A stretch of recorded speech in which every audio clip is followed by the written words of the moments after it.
use my magical mind powers to figure out what you guys are thinking.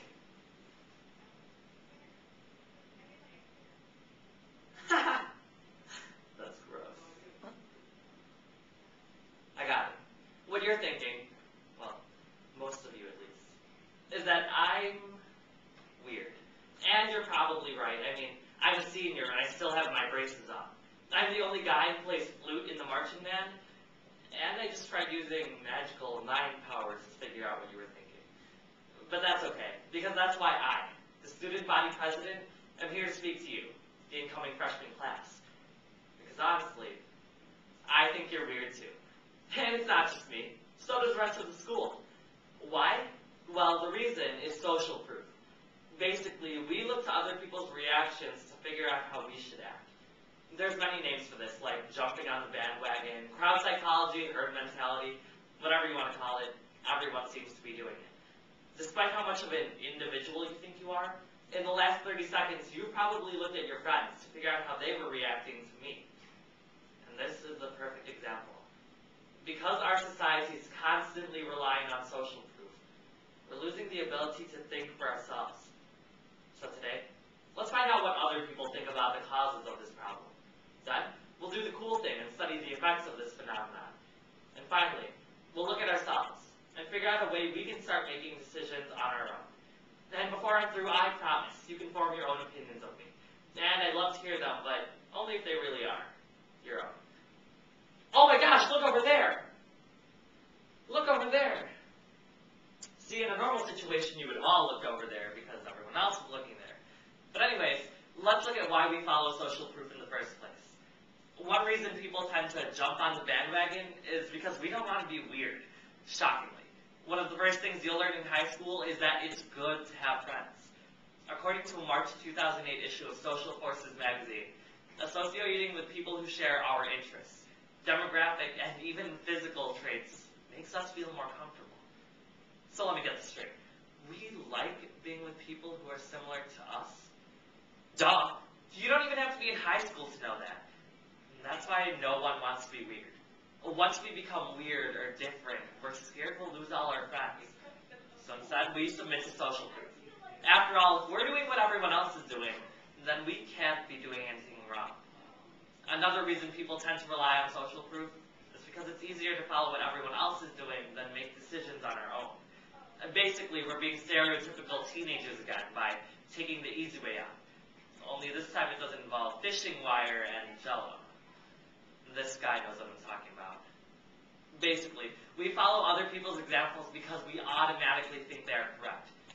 In 2006, a study conducted by the University of Southern California found that when people were able to see songs ranked by the number of times other people had downloaded them, the best songs rarely did poorly, and the worst almost never did well. I mean, we may not be fans of Lady Gaga's style and catchy, well-written lyrics, but when we see her Bad Romance at the top of the iTunes chart, we feel comfortable spending our $1.29 on her and thinking, well, if everyone else likes it, I guess I will too. Another example of social proof in action is the Snuggie. Think about it. At first it was just another infomercial like the ShamWow, but so many people have given it so much negative and mostly negative attention that they even have a Snuggie for dogs. In order to avoid any future disasters, let's look at what else happens when we rely too heavily on social proof. Because we don't want to be weird and lose friends, we allow others to influence us. Now in high school, you'll hear this a lot. Don't do it. Don't do drugs, don't drink alcohol, don't crap out of school, don't sag your pants, and you. Don't touch boys. So allow me to add one more. Don't rely on social proof to make your decisions. Not as fun and catchy, but I think it works. And normally someone would end one of these don't speeches with something scary like 50% of teens who do drugs will die alone. So, allow me to end it differently. A November 2008 study conducted by Emory University found that when teens chose opposite of their peers in high-pressure situations, they often also felt physical pain. Now, I don't know about you, but I don't like pain. But maybe this is worth it. Think about it. If just Justin Timberlake gave in to peer pressure and didn't leave the glamorous boy band lifestyle of NSYNC, who would have brought Flexi back? Not me. Furthermore, when we rely on those around us to make our decisions, we lose our individuality. Now, I don't want to say something cliche like, let's get rid of conformity, cut up your Uggs and burn your North Faces. Because the bigger issue is mental conformity, where you and all of your friends think the same thing about everything. In the October 21st, 2009 edition of Psychology Today, social psychologist Sam Summers states, conformity. It makes our society run smoothly, but there's something distasteful about following everyone else. And he's right. You're in high school now. You don't need to run around with the same kids you used to trade Pokemon cards with. Try taking stuff on your own. So now let me ask you a question. If all of your friends were jumping off a cliff, would you do the same thing? Well, according to the theory of social proof, of course you would. So let's find some solutions so that none of us have to die. First, we need to figure out a way we can stop others from influencing us. Okay, honestly, both you and I know that the only way to do this would be to live under a rock. But we can at least try to minimize the effect other people have on us. The totally legit website, girl.com, actually has some surprisingly helpful advice. It states you don't have to do what your friends are doing in order for them to like you. If they can't be mature enough to respect your decisions, then make a new group of friends. This is why they call high school the magical land of opportunity. You can join a new club, sit with different people at lunch. It's a whole new world out there, and you're flying this magic carpet. Disney cliches aside, stop being a follower and start taking steps to become a leader so we can gain back our ingenuity.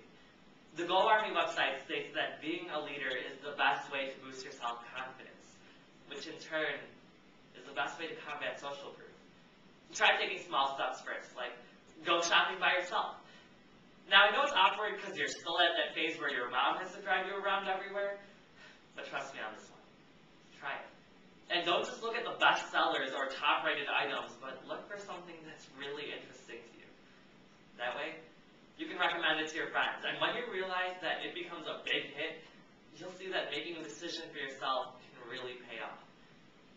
You see, just because you're a freshman doesn't mean you can't make an impact at the school. I hope after looking at the causes, effects, and solutions to the problems of relying on social proof, you realize that you don't have to look at what everyone else is doing to figure out what's right to do for yourself. So maybe the next time you see me in the cafeteria, trying to pick the food out of my braces, or marching with my flute in the homecoming parade, or even today, when I decide to have a speech from back here, with you guys.